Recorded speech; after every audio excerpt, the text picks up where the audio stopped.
আসসালামু আলাইকুম ওয়া রাহমাতুল্লাহি ওয়া বারাকাতুহু। সুপ্রিয় দর্শক শ্রোতা, আজকে আমরা জানব সাম্প্রতিক সময়ে ঠান্ডা খাওয়া নিয়ে কি বলছে ইসলাম, অর্থাৎ ইসলামের দৃষ্টিতে ঠান্ডা খাওয়া কতটুকু গ্রহণযোগ্যতা।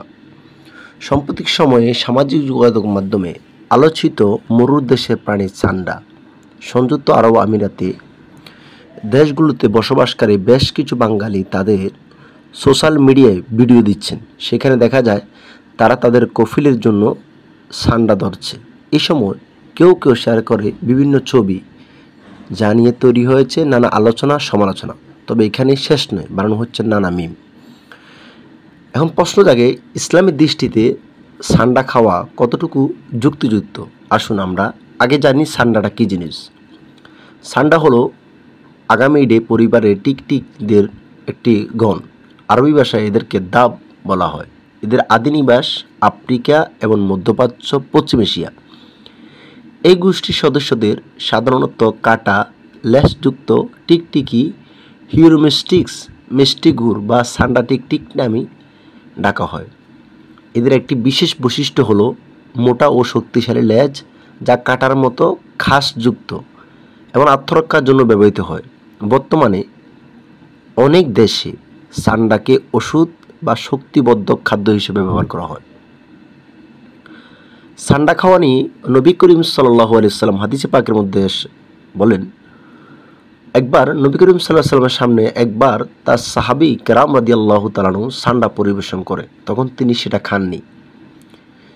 সেই সময় তার সাহাবীগণ জিজ্ঞেস করলেন, ইয়া রাসূলুল্লাহ সাল্লাল্লাহু আলাইহি সাল্লাম, আপনি কি এটা খেতে অপছন্দ করেন? এটি হারাম? এই প্রশ্নের উত্তরে নবী করিম সাল্লাল্লাহু আলাইহি সাল্লাম বললেন, এটি আমার কওমের খাদ্য নয়, তাই আমি খাই না। সহিহ বুখারী 5537 নম্বর হাদিস, মুসলিম 1944 নম্বর হাদিস। অর্থাৎ এটি তিনি না খেলেও সাহাবীদেরকে খেতে মানা করেননি, এমনকি সাহাবীরা তার সামনে এটি খেয়েছেন। ফিকহবিদদের মতামত, যেহেতু আমাদের উপমহাদেশের অধিকাংশ মানুষ ইমামে আজম ইমাম আবু হানিফা রহমতুল্লাহ আলাইহি মতাদর্শের মতের মানুষ, এজন্য ইমাম আবু হানিফা রহমতুল্লাহ বলেছেন ঠান্ডা খাওয়া মাকরুহ তাহরিমি। এর অর্থ এটি না খাওয়াই উত্তম, কারণ এটা অরুচিকর একটি পানি যা মানুষ সাধারণত খেতে চায় না। শাফি, মালিকি, হাম্বলি এইসব মাযহাবে আলেমদের মতে ঠান্ডা খাওয়া হালাল, যদিও হাদিসে নবী করিম সাল্লাল্লাহু আলাইহি ওয়াসাল্লাম শীতকে নিষেধ করেনি, তাই এটা নিষিদ্ধ নয়। চিকিৎসকদের দৃষ্টিতে ঠান্ডা খাওয়া, বিশ্বের বহু দেশে ঠান্ডার তেলের চাহিদা রয়েছে। বিশেষ করে আয়ুর্বেদিক চিকিৎসা, যৌন চিকিৎসা, বিভিন্ন চিকিৎসায় এই তেল ব্যবহার করা হয়।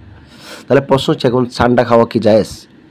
কোরআনে এটি নিয়ে সরাসরি কোনো উল্লেখ নেই। হাদিসে পাক রাসূল সাল্লাল্লাহু আলাইহি ওয়াসাল্লাম এটি নিজে খাননি, তবে খেতে নিষেধ করেননি, সাহাবায়ে কেরাম তার সামনে খেয়েছেন।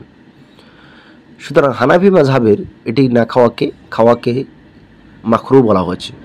অন্য জায়গায় এটা হালাল বলা হয়েছে। তবে একটি কথা না বললে নয়, যেটা রাসূল পাক সাল্লাল্লাহু আলাইহি ওয়াসাল্লাম খান নাই কিন্তু নিষেধ করেন নাই, যদি এই খাওয়ার ভিতরে মঙ্গল থাকতো, এই খাওয়া যদি আমাদের জন্য উপকারী হতো, অবশ্যই রাসূল পাক সাল্লাল্লাহু আলাইহি ওয়াসাল্লাম নিজেই খেতেন। তাই হাদিস পাকের ভাষা থেকে আমরা জানতে পারি যে ঠান্ডা খাওয়া আল্লাহর প্রিয় রাসূল সাল্লাল্লাহু আলাইহি ওয়াসাল্লাম যদিও নিষেধ করেন নাই, কিন্তু মুমিনদের উচিত এই কুরুচিপূর্ণ একটি পানি, যে পানিটা দেখলে ভক্তি হয় না, খাওয়ার জন্য। অত দুনিয়াতে এত খাওয়া থাকতে, দুনিয়াতে এত হালাল খাওয়া থাকতে, দুনিয়াতে এত খাওয়া থাকতে আপনি কেন ঠান্ডা খাবেন? তা আসুন আমরা যেই বস্তুটি দেখলে ভক্তি আসে, খাওয়ার উপযোগী মনে হয়, সে বস্তুগুলো, হালাল খাদ্যগুলো গ্রহণ করি, এবং যেগুলো দেখলে আমাদের খাওয়ার জন্য ভক্তি হয় না, বরঞ্চ এগুলো নিয়ে এগুলো নিয়ে বিভিন্ন কথাবার্তা হয়, ওই বিতর্কিত বিষয়গুলো আমরা এড়িয়ে চলাই, আমি মনে করি বুদ্ধিমত্তির কাজ। আসুন আমরা সত্যটা জানি।